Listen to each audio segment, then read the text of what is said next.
And some of these teams outside the Power 25 that I was kind of keeping an eye on. I mean, Tremont, we mentioned them at the beginning.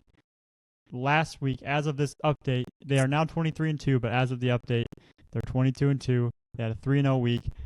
And then Metamora, they're 18-4. They had a 4-0 week.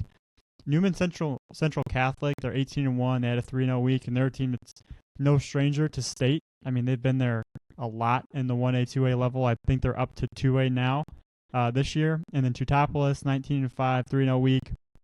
Tolono Unity, they're 17-3. They had a 4-1 week. And then I saw last night they took down St. Joseph Ogden. So big win for them. Big Power 25 win there. North Clay, 24-3, 4-0 week. They were a team we saw at the Kickoff Classic. And again, no stranger to state. Nashville, 18-2, 2-0 week. And then Monticello, they're 24-1. They had a 3-1 week, and one of their only loss was to St. Joseph Ogden. I saw them last week. We'll talk about that here in a little bit. But, yeah, some teams to know outside the Power 25 in Central and Southern Illinois there. Yeah, I mean, another school down there like Harrisburg, Defaball saw them, and they're 18-3 and a lot to like. I don't know. You may have mentioned them and I may have missed it, but that's a team we definitely are keeping our eyes on.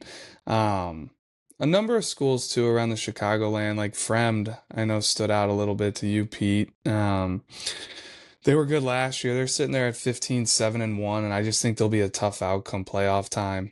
Freeburg down there is 19-5 in the St. Louis area with some good arms to look out for. Grays Lake Central 17-3.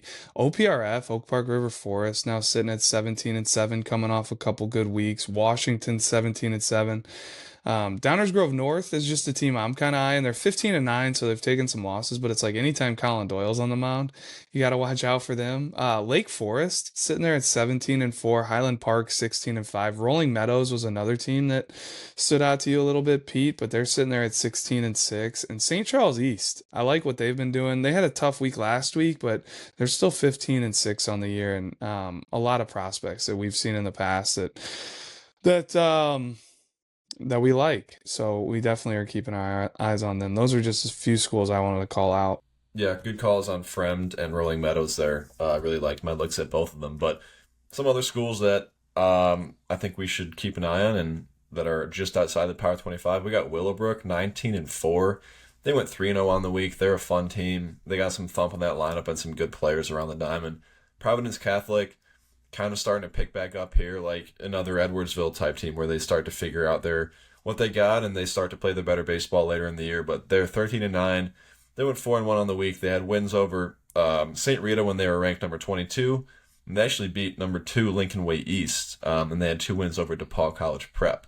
And then Sandburg, a team that was in our Power 25 earlier in the year, they're 15-6. And they went 3-0 on the week. So just another team to watch here. I mean, look out for Providence. They've got a lot of depth on the mound. If they can figure it out and score some runs, they're gonna be dangerous, and nobody's gonna want to play them come playoff time. Waterloo's another team that I just wanted to shout out. They're 12-5. They took down Triad last week. They split with them in conference, so they've had a couple good wins on the year and definitely should be on the radar. Yeah, they beat O'Fallon. There's one other team they beat. Maybe Mascuda as well. Yeah, they took down Mascuda one game. They're definitely one to watch.